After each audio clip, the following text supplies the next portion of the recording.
I know that my present sense of purpose should be focused on my education because that is my ticket to success. More than anything else, I do understand that.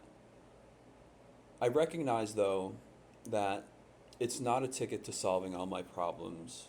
It's not a ticket to curing my mental illness and getting rid of my bipolar disorder, whatever that would even mean, or whatever that would look like. It's not a ticket that will grant me guaranteed stability, although that would be a phenomenal feeling. I'm sure that would take a great burden off my shoulders if I could just have guaranteed stability. It's one of my great fears is going back into mania with psychosis. It is a ticket, though, that will dramatically bolster my odds of being successful and remaining stable. I understand that. And I need to understand that. And I need to get this done because right now I feel like I'm walking through a revolving door of despair. And when it comes down to it, life is kind of like a game of probability. Now, we have all defied probability. We have all defied the odds in one way or another, in some cases for our benefit, and in other cases to our detriment. Heck, the mere act of being born is a defiance of probability. And there's a plethora of challenges that are confronting me at this precise moment.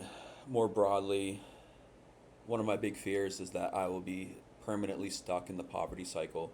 That because I was born into this impecunious financial background, that I'm somehow destined to stay there. And the statistics aren't promising. Not exactly in my favor, especially when you have bipolar disorder, a rare mental health disorder and condition that's highly debilitating for so many millions of people.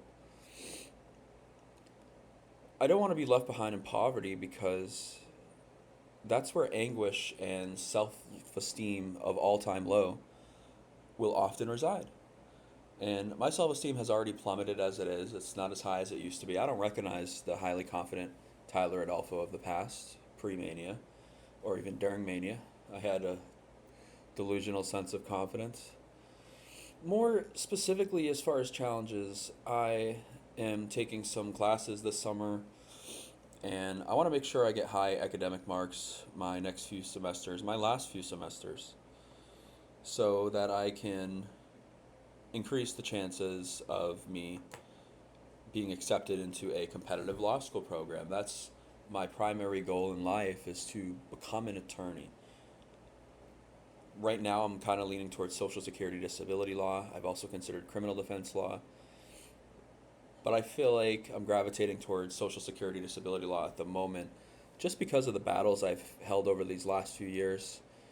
And once you go into a certain area of law, you're not necessarily obligated to stay in that particular branch of law your entire life. People switch branches in the legal field all the time. And so even if I went into a particular area and found it to not be to my liking, to not be the best fit for my character, my personality, then I could always switch gears. A Juris Doctor is an extremely versatile degree that could take you many places. And then I hope will take me somewhere better than where I am now. Vince Lombardi once said, perfection is not attainable.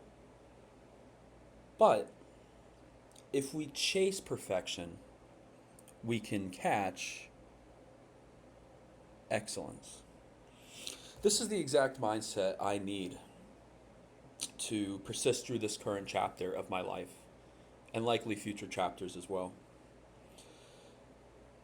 And that's because momentum is contagious. It's this addictive feeling. When you have momentum on your side, it's easy to kind of keep it going. It almost becomes more difficult to not keep it going.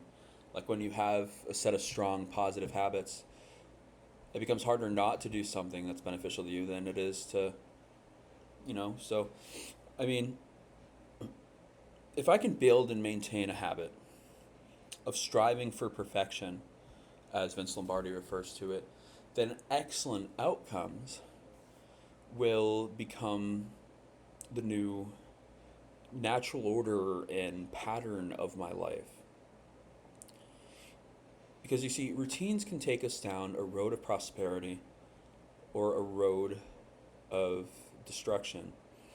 The natural ebbs and flows of life ensures that we will travel down each at various points of our lives. It's almost like they're taking turns with each other and playing games with our minds. But it is what it is. That's the reality of the world. I do know that when I am passionate, positive, and persistent, that I have a record of actually getting tangible results. I've demonstrated this in high school. I've demonstrated this in college. And lately I feel like I've fallen behind, that I'm being outran by my peers towards our goals, but racing the rest of the world is not an objective of my life. It certainly is not the objective of my life. The only standard of comparison that I should use is to my past, present, and future self. It's a means that we can devise. It's a tool that allows us to attract positivity, that allows us to also track the progress, what amount of progress, how much progress, if any at all, we are making over a particular period of time. And when we fall off track, I know that resilience is something that could help us rebound. It's what helped me rebound from my 6-month manic episode. It's what helped me rebound from my years-long depressive episode that subsequently followed. And it can act as a catalyst in our recovery. Resilience goes a long way. So really, pressing forward is the only option. We have value. We matter. We owe it to ourselves to keep going. Because in this lifetime journey,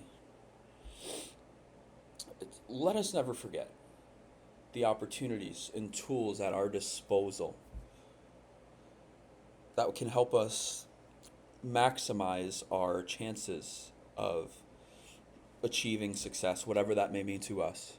It means different things to different people in this grand game of life, the game of probability. I do feel like I'm running out of time to some extent. But deep down, this is something I grapple with. I'm not necessarily set in stone on either extreme. I understand that balance in this discussion could be vital to having a productive outlook. Because there's people who go to law school at all ages. There's people who don't go to law school till their 60s and they become accomplished attorneys in their time after law school. There's no mandatory or set normal age for going to law school. There's no set normal age for graduating from undergrad. When I graduate from undergrad, which will hopefully be spring of 2028, oh man, I can't believe I'm saying that, I'll be 30 years old. And if I take a gap period, I'll be even older when I apply to law school. And I intend to take a gap period.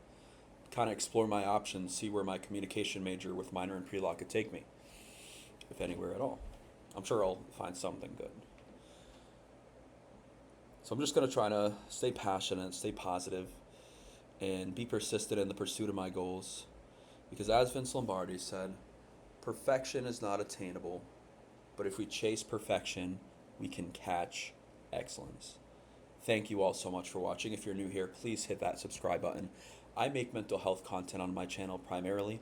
I have a bipolar disorder playlist where I have more than 100 videos talking about my experiences with mania, depression, recovery, routines, everything that you can imagine that would come along in the realm of bipolar disorder. I talk about it. It's great if you're dealing with this condition yourself. I've had people tell me that they have this condition and I've made them feel less alone, that I've inspired them in some capacity to keep on persisting. And so it means a lot to me to have that playlist. Check it out if you're new here. But yeah, thank you all so much for watching. Like, comment, and subscribe. Love, light, and tranquility to all. Peace. This was Tyler Adolfo, yo.